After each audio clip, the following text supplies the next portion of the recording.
Hello বন্ধুরা, সুপ্রভাত। সবার প্রথমে একটা কথা বলে দিই, আজকের ভিডিওটা কিন্তু অনেকটাই ছোট হয়েছে। কেউ প্লিজ স্কিপ না করে ফুল ভিডিওটা দেখো।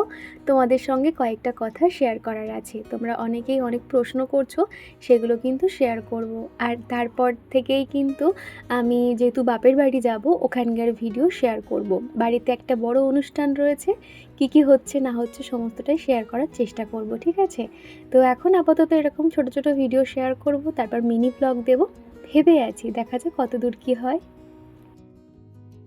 তোমরা অনেকেই আছো যারা আমার বাপের বাড়ির ভিডিও দেখতে পছন্দ করো, সেই জন্য আমি অবশ্যই শেয়ার করব। আর তোমরা তো জানোই এখানে আমার মা বাবা আছে আর কি, মানে এসেছিল, যদিও বাবা চলে গেছে, মা রয়েছে। আর মা তো সেভাবে ক্যামেরার সামনে আসে না, তার জন্য সেভাবে দেখিয়ে উঠতে পারি না।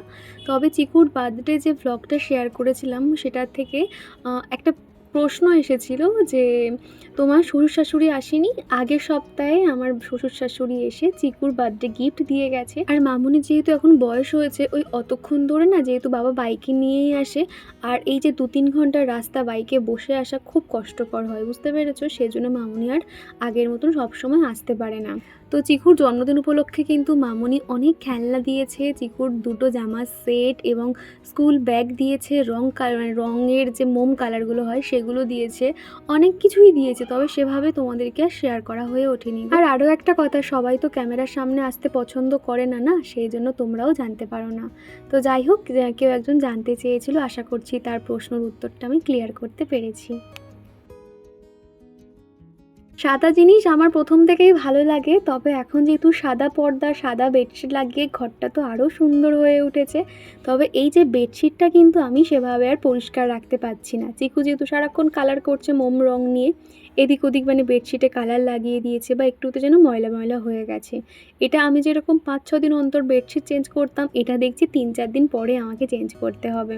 তাও আর কি পরিষ্কার পরিচ্ছন্ন রাখার চেষ্টা করছি। তার সঙ্গে আমার প্রত্যেক দিনের যে ডাস্টিংয়ের কাজগুলো থাকে সেগুলোও করে নিচ্ছি। আসলে যেহেতু বাড়িতে থাকবো না, আর মাঝেই চিকুর জন্মদিন উপলক্ষে কিংবা মা বাবা এসেছিল, সেভাবে কাজ টাজ করতেও না অত ইচ্ছে করতো না। আজকে শোকেসটা পরিষ্কার করতে গিয়ে ভালোই দেখছি ধুলো বেরিয়েছে। আর এখন যেহেতু মা আছে, সকালের টিফিন রান্নাবান্না সমস্তটাই কিন্তু মা সামলে নিচ্ছে, সেই জন্য আমি ঘরের কাজকর্মগুলো খুব ভালোভাবেই কিন্তু করতে পারছি।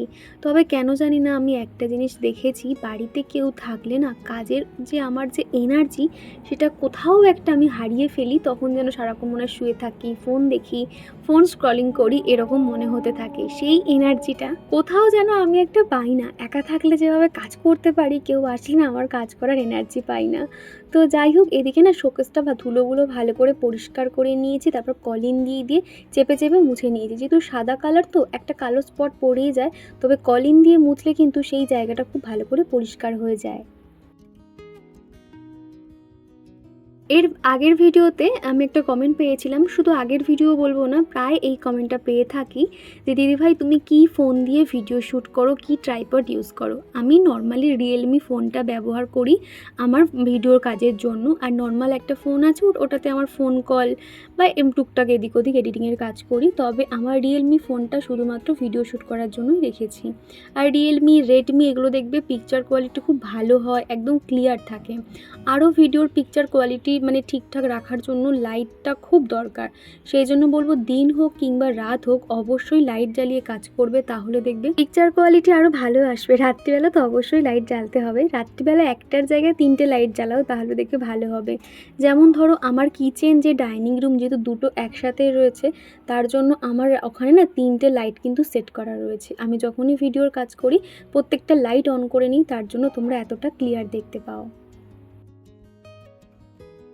শোকেসের এই মাথাটাতে সমস্ত সফট টয়েস কিংবা যে টেডি বিয়ারগুলো, সেগুলো আমি এখানে রাখি। আর প্রচণ্ড তো ধুলো হয়, তার জন্য প্লাস্টিকে মুড়ে মুড়ে রাখতে হয়। তো সেই জায়গাগুলো একটুখানি ধুলো পড়েছিল, হালকাভাবে ডাস্টিং করে নিয়েছি। ছোট জায়গা তো, সানসেট থাকলে সেগুলো হয়তো এখানে রাখতে পারতাম, তবে এখানে কোনো রকম সানসেট নেই। পুরো বাড়িটাই কিন্তু ফ্ল্যাট সিস্টেমে বানানো, তার জন্য একটুখানি অসুবিধা হয়ে যায়, স্টোরেজ খুব কম বলতে গেলে। তো উপরটা পরিষ্কার করে নিয়েছি, নিয়ে বিছানাটা ভালো করে ঝেড়ে এদিকে যে আর্টিফিশিয়াল যে গাছটা ছিল, সেই গাছের পাতাগুলোকে ঠিক করে দিয়েছি। তোমরা অনেকেই আমার এই আর্টিফিশিয়াল গাছটার লিঙ্ক চেয়েছিলে, আমি কিন্তু কমিউনিটি পোস্টে দিয়ে দিয়েছি। আরও কোনো একটা বন্ধু আমাকে বলেছো তোমার এই বিছানার চাদর আর পর্দার লিঙ্কটা আমাকে দেবে, তো ঠিক আছে, আমি কমিউনিটি পোস্টে অবশ্যই দিয়ে দেবো, সেখান থেকে চেক করে নিও। আমার আগের ভিডিওতে উষা রানী ত্রিপাঠী আইডি থেকে এক ফ্রেন্ড কমেন্ট করেছে, হাই দীপা, আপনি मेरे कमेंट में रिप्लाई नहीं दिया क्यों, मैं अलग स्टेट से हूँ बोल के। না গো, একদমই এরকম কোনো ব্যাপার নয়, আমি প্রত্যেকের কমেন্টে রিপ্লাই দেওয়ার চেষ্টা করি, তবে প্রথমবার তোমার কমেন্ট পেয়ে ভালো লাগলো। আর একটুখানি নেক্সট ভিডিওগুলো দেখবে, কেননা তোমরা যে ভিডিওতে কমেন্ট করো আমি নেক্সট ভিডিওতে বলার চেষ্টা করি, তোমরা সেই ভিডিওগুলো হয়তো মাঝে মধ্যে স্কিপ করে যাও, সেই জন্য হয়তো বুঝতে পারো না। তো নেক্সট ভিডিওগুলো একটু চোখ রাখবে, দেখবে আমি সবার কমেন্টে রিপ্লাই করি। সুমনা ঘোষ আইডি থেকে এক বন্ধু লিখেছো, চিকুর লাঞ্চের প্লেটের ডেকোরেশনটা খুব সুন্দর হয়েছে, দীপা চিকু সোনার দাদু ঠাম্মা আসেনি বার্থডেতে। তো প্রথমে অসংখ্য ধন্যবাদ জানাই, আর প্লেটটা যেরকম পেরেছে ওইভাবেই সাজিয়ে দিয়েছে, আসলে ও যেরকম ভাজাভুজি খেতে পছন্দ করে সেইগুলো দিয়েই করে দিয়েছিলাম, বেশি কিছু তো রান্না করতে পারিনি। আর দ্বিতীয় যে প্রশ্নটা করেছো ঠাম্মি দাদু কেন আসেনি, একটু আগেই আমি রিপ্লাই করেছি, প্লিজ দেখে নিও। চিকুর জন্মদিনে তোমরা এতটা ভালোবাসা দিয়েছো, এত সুন্দর সুন্দর কমেন্ট করেছো, এখনও পর্যন্ত বার্থডে উইশ পাচ্ছি, আমার খুব ভালো লাগছে গো, তোমরা এইভাবেই পাশে থেকো। আর এই ঘরটাতে দেখতে পাচ্ছ জামা কাপড়ের কি অবস্থা হয়েছে, মাঝে সারাক্ষণ বৃষ্টি রোদ, এই রকম ওয়েদারে জামা কাপড় একবার তোলা হচ্ছে আনা হচ্ছে, তবে সেগুলোর ভাঁজ করে যে গুছিয়ে রাখবো সেটা আর হয়ে উঠছে না। আসলে বাড়িতে কেউ আসলে না, বললাম না আমি যেন একটু ল্যাদ খেয়ে যাই, হচ্ছে হবে এরকম মনে হতে থাকে, সেই জন্য ওগুলোর গোছানো হয়নি, সন্ধ্যের দিকে গুছিয়ে নেব। এখন আপাতত চারিদিকে এখন জিনিসপত্রগুলো যেগুলো অগোছালো হয়ে আছে সেগুলো একটু গুছিয়ে নিচ্ছি, নিয়ে ঘর বারান্দাগুলো ঝাড়ু দিয়ে দিচ্ছি। কী যে ধুলো বার হচ্ছে কি বলবো, টাইলসের মেঝেগুলোতে এত সমস্যা হয়, ধুলো তো আটকে থাকে, তার মধ্যে আবার তো কোথা দিয়ে যে এত চুল বার হয় ঝাড়ু দেওয়ার পরে কি বলবো। আর চুল যদি একবার মেঝেতে আটকে গেছে সেখান থেকে আর সরতেই চায় না, এই অসুবিধাটা আর কি দেখতে পাচ্ছি এখন করে। আর সুইটি আমাকে বলেছো, প্রিয় দিদি ভাই কেমন আছো, আজকের ভিডিওটা খুব ভালো লেগেছে, থ্যাংক ইউ সুইটি, এইভাবে পাশে থেকেও। আর প্রথমবার তোমাদের কমেন্ট পেয়ে ভালো লাগছে, তোমরা যে বা যারা একবার কমেন্ট করো তোমাদের প্রত্যেকের নাম কিন্তু আমার মাথায় থাকে, তবে এখন যেহেতু অনেক নতুন নতুন সব বন্ধু হচ্ছে, তাদের কমেন্ট পেয়ে আমারও ভীষণ ভালো লাগছে গো। প্রত্যেক দিন একটা ছোট্ট হলেও কমেন্ট করবে, তাহলে আমারও ভালো লাগবে পরের একটা ভিডিও রেডি করার জন্য। আবারও যেহেতু আমি এক সপ্তাহ থাকবো না, ঘর বাড়ির যে কী অবস্থা হবে কে জানে, তাও তো চিকুর পাপা বাড়িতে থাকলে ঘর বারান্দা ঝাড়ু না দিতে পারুক, ঠাকুর ঘরটা মোছামুছি করে ঠাকুর পুজো করে যায়। আগেও এই ব্যাপারটাও একদমই মানতো না, করতোও না, আমি বাড়ি না থাকলে ঠাকুর পুজো হতোই না, তবে আস্তে আস্তে কিন্তু ও শিখে গেছে। ও যেহেতু দেখে যে প্রত্যেক দিন ঠাকুর পুজো করা বা ঠাকুরটা আমি কতটা পরিষ্কার পরিপাটি করে রাখি, সেই জায়গা থেকে না ওর মনেও একটা কোথাও ভক্তি চলে এসেছে, সেই জন্য মানে কিছু না পারুক অন্তত ঠাকুর পুজো করা এবং ঘরফরগুলো মুছে দেওয়া এগুলো কিন্তু করে দেয়।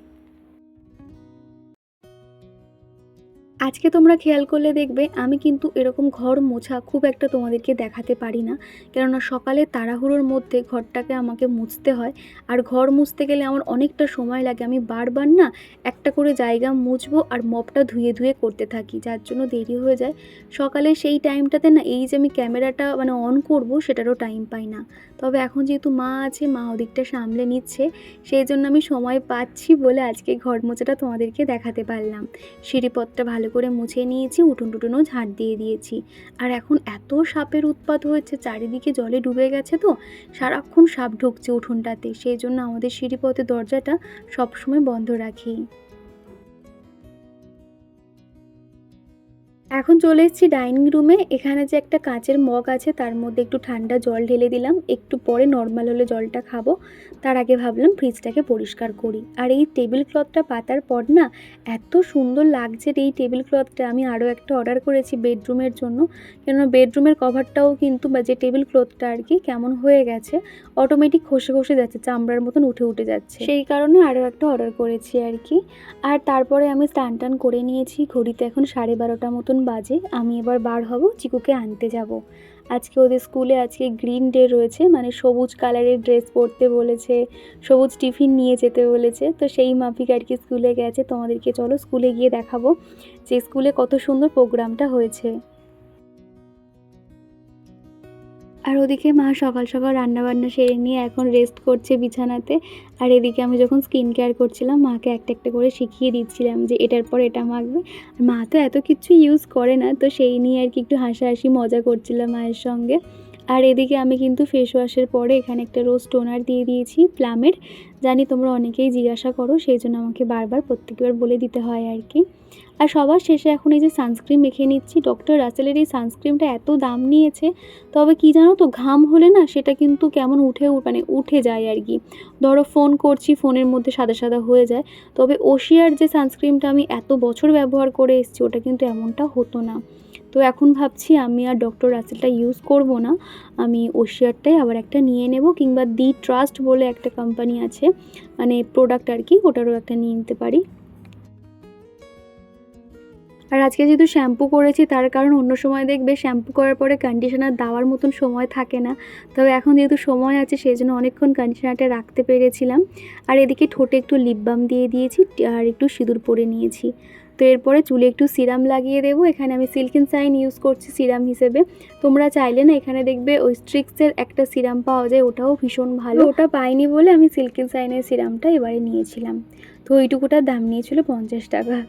তো যাই হোক, তো তারপরে না আমি ঠাকুর পুজোটা করে নিয়েছি, আর সুন্দর করে দেখো সাজিয়ে দিয়েছি। আজকে যেহেতু বৃহস্পতিবার ছিল, তার জন্য খুব ভালো করে আর কি পুজো দিয়ে দিয়েছি। তোমরা তো জানোই পুজো করার সময় আমি ক্যামেরা অন করতে ভালো লাগে না, সেই জন্য অফ ক্যামেরাতে প্রত্যেকটা জায়গা সুন্দর করে পরিষ্কার করে নিয়েছি। আর তারপরে একা একা হাঁটতে হাঁটতে চলে গেছিলাম স্কুলে। আর এখান থেকে যেহেতু দুটো বান্ধবী যায়, মানে আমাদের এই সোসাইটি থেকে, তো একসঙ্গে আমরা গেছিলাম। আর আজকে দেখো সবাইকে সবুজ কালার পরতে বলেছিল, তবে যাদের কাছে সবুজ কালার অ্যাভেলেবেল ছিল না, তারা নর্মাল স্কুল ড্রেস এবং মানে অন্যরকম ইউনিফর্ম পরে এসেছিলো। আর এদিকে দেখো চিকুর কী করছে, দেখো ও এই স্লাইড চড়ছে। চিকু সব কালারের জামা কাপড় থাকলেও মানে ডিপ সবুজ কালারের জামা কাপড় সেরকম ছিল না, সেই জন্য এটাই ওকে দিয়েছিলাম। আর এটা হচ্ছে কি ছুটির সময় আর কি। চিকু যেহেতু ইংলিশ মিডিয়াম স্কুলে পড়ে, আর ইংলিশ মিডিয়াম স্কুলে কিন্তু অনেক কিছু সুযোগ সুবিধা রয়েছে, প্লাস এই স্কুলটা কিন্তু এতটাই ভালো, মাঝে মধ্যে কিন্তু এখানে বাচ্চাদেরকে এন্টারটেন করার জন্য অনেক কিছুই হয়। যেমন ধরো ইন্টারন্যাশনাল টাইগার ডে মানা হয়, আজকে যেরকম গ্রিন ডে বলে মানা হয়েছিল বলে দেখো স্কুলের রুমটা কত সুন্দর সাজিয়েছে। পুরো গ্রিন কালার পেপার দিয়ে ম্যাঙ্গো, অ্যাভোকাডো, আরও অনেক রকম শেপ দিয়েছিল সবাইকে, সেগুলো গায়ে পরিয়ে দিয়েছিল। আর মাথায় দেখো এরকম পেপার দিয়ে ডিজাইন করে দিয়েছিল, এত সুন্দর লাগছিল। বা এখানের একটা সিস্টেম হলো, কোনো কারণে হয়তো আমার বাচ্চা স্কুলে যেতে পারলো না, কিন্তু সেই দিন ক্লাসে কি কি পড়ানো হয়েছে, কোনটা পড়ানো চলছে, সমস্তটাই কিন্তু গ্রুপে দেওয়া হয়ে যায়। তার জন্য না খুব একটা অসুবিধা হয় না আমার। আর এই বাচ্চাদের মধ্যে কিন্তু চিকুও রয়েছে, 2-3 বার ওকে দেখা গেছে। তোমরা একটুখানি ধীরে স্বস্তিতে দেখলে তোমরা বুঝতে পারবে যে চিকুকেও দেখিয়েছে অনেকবার। তারপর স্কুল থেকে ওখান থেকে টোটো ধরে নিয়েছিলাম, তো বাড়িতে চলে এসেছিলাম। আর আজকে মা রান্না করেছিল ইলিশ মাছের মাথা দিয়ে একটা মাখা মাখা ঝাল করেছিল, তার সঙ্গে চিকেন কষা করেছিল। আর তারপরে বিকেলবেলা বেরিয়ে গেছিলাম বান্ধবীর বাড়ি, মানে আমার এখানে 10 মিনিটের ডিস্টেন্সে যে বান্ধবী থাকে, ওদের বাড়িতে গেছিলাম। আজকে আমাদের চানা পিকনিক হয়েছিল, সবাই সব রকম দিয়ে এরকম চানা করা হয়েছিল, খেতে কিন্তু বেশ ভাল লাগছিল। আর তারপর সন্ধেবেলা এসে সন্ধে টন্ধে দিয়ে নিয়েছি, যেহেতু বৃহস্পতিবার ছিল, চারিদিকে ধুনো ঘরানো, অনেক কিছু কাজ ছিল। আর রুমটাকে এত সুন্দর সাজানো থাকে, সন্ধ্যের পর থেকে না আমি এই লাইটটাকে জ্বালিয়ে রেখে দিই, বড় লাইটটা জ্বালাই না।